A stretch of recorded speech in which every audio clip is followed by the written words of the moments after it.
It was just another Monday afternoon, or at least, that's how it started. I was cutting through the back hallway, the one that runs behind the gym, because the main corridor between periods was always a human crush. My biology class had let out a few minutes early, and I just wanted to get to my locker without getting trampled. That's when I saw him. Kevin Davies. Principal Davies' son. He was by the gym side entrance, the one with the rusty door that's almost never used. He had 2 spray paint cans in his hand, one red, one white, and he was laughing into his phone, clearly not paying attention to anything around him. He was trying to jimmy the lock, or maybe just pry the door open, with something metallic glinting in his other hand. I paused, just for a second, hidden by a stack of old wrestling mats, and watched him. He looked like he was having the time of his life. He didn't see me. I just kept walking, slipping past him and around the corner, heading for my locker. The bell for 4th period was about to ring. A little over an hour later, the whole school erupted. I was still pressed against the bleachers, the acrid smell of fresh paint fumes burning my throat, when the gym doors banged open.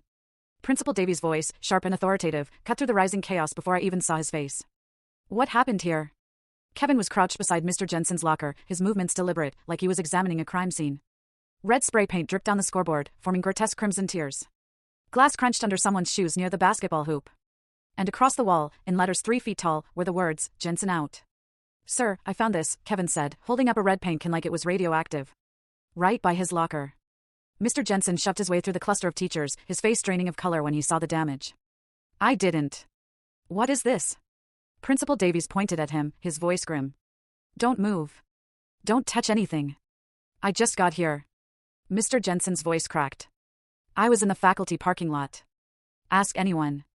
The evidence speaks for itself, Principal Davies said, pulling out his phone. Security's on the way. Kevin stood up slowly, brushing at his knees. His eyes swept across the gym, and for a split second, they landed on mine. Just long enough for the corner of his mouth to twitch upward. A slow, knowing smile that chilled me to the bone. My legs wanted to run. My mouth wanted to scream. Instead, I stood there, frozen, while Coach Miller tried to herd students out and Ms. Chen snapped photos with her phone. The whole scene felt staged, too perfect, and I was the only one who knew why. Everyone out. Principal Davies waved his arms, his voice echoing. This is now a closed investigation. Mr. Jensen looked around wildly. Someone has to have seen something. The cameras in this section have been malfunctioning for weeks. You know that, the principal's voice dropped, edged with something that wasn't quite sympathy. Convenient, Mr. Jensen laughed, but it was a desperate sound. This is insane. 2 security guards appeared, flanking Mr. Jensen bottom left of screen, click full story.